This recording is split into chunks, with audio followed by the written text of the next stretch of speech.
Uma Thomas ദിവ്യ ഉണ്ണിക്ക് കൊടുത്ത മറുപടി എന്താണ് അതിൽ നിന്ന് മനസ്സിലാക്കേണ്ടത്? കലൂർ സ്റ്റേഡിയം ദുരന്തത്തിന് ശേഷം ആ സംഭവത്തെപ്പറ്റി ഉമാ തോമസ് MLA ഒരു മാധ്യമത്തോട് സംസാരിക്കവേ ദിവ്യ ഉണ്ണി എന്ന സിനിമാ താരവും നൃത്ത താരവുമായ കലാകാരി തന്നോട് ഉത്തരവാദിത്വത്തോടെ പെരുമാറിയില്ല എന്നാരോപിക്കുകയുണ്ടായി. അത് അതീവ ഗുരുതരമായ ഒരാരോപണമാണ്.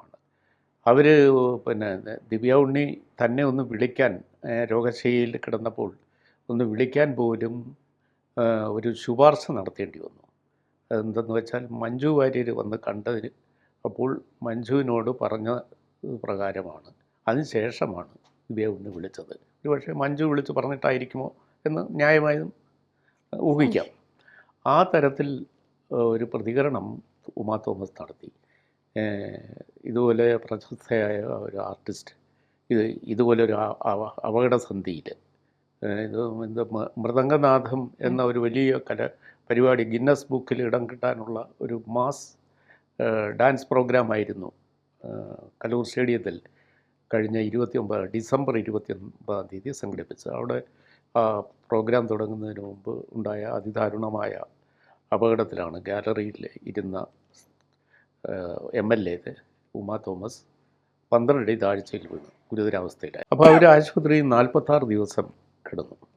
ഈ 46 ദിവസത്തിനിടയിൽ അവർ പലരെയും പ്രതീക്ഷിച്ചിരുന്നു. അതിൻ്റെ സംഘാടകർ, അതിൽ കേരള മുഖ്യമന്ത്രി വരെ അവരെ പോയി കണ്ടു, നേരിട്ട് കണ്ട് അവരുടെ സൗകര്യം തിരക്കി. അത് തീർച്ചയായിട്ടും ഒരു സാമാന്യ മര്യാദയുടെ ലക്ഷണമാണ്.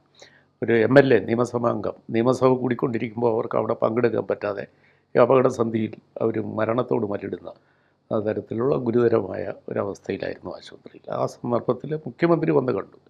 പക്ഷേ ഈ നൃത്തത്തിൻ്റെ സംഘാടകരിൽ പലരും കാണിച്ച ഒരു സുരക്ഷാ വീഴ്ചയാണ് ആ അപകടത്തിന് അടിസ്ഥാനമെന്ന് പിന്നീട് റിപ്പോർട്ടുണ്ടായിരുന്നു. വേണ്ടത്ര അവധാനതയോടെ നിർമ്മിക്കപ്പെട്ടതായിരുന്നില്ല VIP-കൾക്കും സാമാന്യ ജനങ്ങൾക്കുമുള്ള ഇരിപ്പിടങ്ങളൊന്നും. സ്റ്റേജിൽ നിന്ന് കൃത്യമായി പാലിക്കേണ്ട നീളവും വീതിയൊന്നും സൂക്ഷിക്കാതെ കസേരകൾ വാരിയിടുകയും എന്നിട്ട് ബലവത്തായ ബാരിക്കേഡ്സ് നിർമ്മിക്കാതെ ഒരു റിബൺ മാത്രം കെട്ടുകയും ചെയ്തു. ആ റിബണിൽ പിടിച്ച് തട്ടിയാണ് അവർ താഴെ വീഴാനിടയായത്. അത് താഴെ കോൺക്രീറ്റ് പാളിയിൽ വീണ് തലയിടിച്ച് വീഴുകയായിരുന്നു. അതീവ മാരകമായ വീഴ്ചയായിരുന്നു. അന്നത്തെ വാർത്ത കേരളത്തിൽ പ്രത്യേകിച്ചും അവരെ ഇഷ്ടപ്പെടുന്ന കോൺഗ്രസിൻ്റെയും പൊതു രംഗത്തുള്ള പലരുടെയും പ്രാർത്ഥനയുടെയും കൂടി ഫലമായിട്ട് അവർ രക്ഷപ്പെട്ടു. അവർ അത്യാഹിതങ്ങളൊന്നും സംഭവിച്ചില്ല. ഇതിനിടയിൽ അവർ പലരുടെയും സാന്ത്വനം പ്രതീക്ഷിച്ചിട്ടുണ്ടാവും. മുൻ കോൺഗ്രസ് നേതാവ് PT തോമസിൻ്റെ സഹധർമ്മിണിയാണല്ലോ അവർ. അപ്പോൾ അദ്ദേഹം ഉണ്ടായിരുന്നെങ്കിൽ എന്നാഗ്രഹിക്കുന്ന ഒരു നിസ്സഹായ അവസ്ഥയും അവർക്കുണ്ട്. തോമസിൻ്റെ വിയോഗത്തെ തുടർന്നുണ്ടായ ഒഴിവിലാണ് അവർ തൃക്കാക്കരയിൽ നിന്ന് MLA ആയത്. അങ്ങനെയുള്ള ഒരു ജനപ്രതിനിധിക്ക് ഇതുപോലുള്ള ഒരു അപകടം സംഭവിച്ചപ്പോൾ അതിൻ്റെ സംഘാടനത്തിലും പങ്കാളിത്തത്തിലും ഒക്കെ ഉണ്ടായിരുന്ന ദിവ്യ ഉണ്ണി എന്ത് അസൗകര്യം ഉണ്ടായാലും ഒരു ഫോൺ പോലും ചെയ്തില്ല എന്ന പരാതിയാണ് ഇവർ ഈ അഭിമുഖ സംഭാഷണത്തിൽ ഉന്നയിച്ചത്. ആ അഭിമുഖ സംഭാഷണത്തിൽ അവരുടെ ആ പരാതി ന്യായമാണെന്ന് വേണം കരുതാൻ. ദിവ്യ ഉണ്ണിയെപ്പോലെ ഒരാൾ വളരെ വൈകി വിളിച്ചപ്പോൾ താൻ കളിയാക്കിയെന്നും ദിവ്യ തന്നെയാണോ എന്നൊക്കെ ചോദിച്ചു എന്നും പറയുന്നുണ്ട്. അപ്പോൾ ദിവ്യ ഉണ്ണി ആ മര്യാദ, ഒരു പബ്ലിക് റെസ്പോൺസിബിലിറ്റി, ഒരു അറിയപ്പെടുന്ന ആർട്ടിസ്റ്റ് എന്ന നിലയിലുള്ള അവരുടെ ചുമതല നിർവഹിച്ചില്ല എന്നാണ് ഉമാ തോമസിൻ്റെ മുഖ്യമായ പരാതി. അതൊരു അത്തരം ഒരു നടിയുടെ ഭാഗത്തുനിന്ന് ഉണ്ടാകേണ്ടതല്ലേ? അവർ കൂടെ പങ്കെടുത്ത ഒരു പ്രോഗ്രാമിൽ ഒരു വലിയ അപകടം സംഭവിക്കുന്നു, ഒരു MLA അതീവ ഗുരുതരാവസ്ഥയിൽ ആശുപത്രിയിലാവുന്നു. അവരെ സന്ദർശിക്കേണ്ട കടമയും അല്ലെങ്കിൽ ആ അപകടത്തിൽ നിന്ന് അവർ തരണം ചെയ്ത് വരുന്നത് വരെ അവർക്കൊപ്പം നിൽക്കേണ്ട ഒരു കടമയും ആ നടിക്ക് ഉണ്ടാവേണ്ടതല്ലേ? ഉണ്ട്. അത് നമ്മൾ വലിയ ആർട്ടിസ്റ്റുകളൊക്കെ ദീനാനുകമ്പയുള്ളവരും മനുഷ്യത്വമുള്ളവരും കാരുണ്യം പ്രകടിപ്പിക്കേണ്ടവരും ആണ്. സാമാന്യ എല്ലാ ജനങ്ങൾക്കും ഉണ്ടാകേണ്ടതാണ്. ദിവ്യ ഉണ്ണിക്ക് ഈ സംഭവത്തിൽ അവർക്ക് പരോക്ഷമായിട്ടെങ്കിലുള്ള ഒരു പങ്കാളിത്തമുണ്ട് അവിടെ. അപ്പോൾ അവർ ഈ എത്രയോ തവണ കൂടെ ഇവരെ വന്ന് സാന്ത്വനിപ്പിക്കുകയും ഇപ്പോൾ ധന്യ പറഞ്ഞതുപോലെ അവരോടൊപ്പം നിൽക്കേണ്ട ആളായിരുന്നു. എന്നിട്ട് ഒന്ന് ഫോൺ ചെയ്യുക പോലും ഉണ്ടായില്ല. അത് വേറൊരാൾ ശുപാർശ ചെയ്തിട്ട് വേണം സംസാരിക്കാൻ എന്ന ഒരു സൺഡേയിൽ അവരെ വിളിച്ചു എന്നാണ് പറയുന്നത്. അത് മഞ്ജു വാര്യരൊക്കെ വന്ന് കണ്ടിട്ട് പോയതിന് ശേഷം മഞ്ജു വാര്യരിനോട് ദിവ്യ ഉണ്ണി ഒന്ന് തിരിഞ്ഞു നോക്കിയ പോലും ഇല്ല എന്ന് പരാതിപ്പെട്ടിട്ടുണ്ട്. അതിൻ്റെ അടിസ്ഥാനത്തിലും കൂടെ ആയിരിക്കും പിന്നീട് അവർക്ക് കുറ്റബോധം തോന്നിയിട്ടായിരുന്നു വിളിച്ചത്.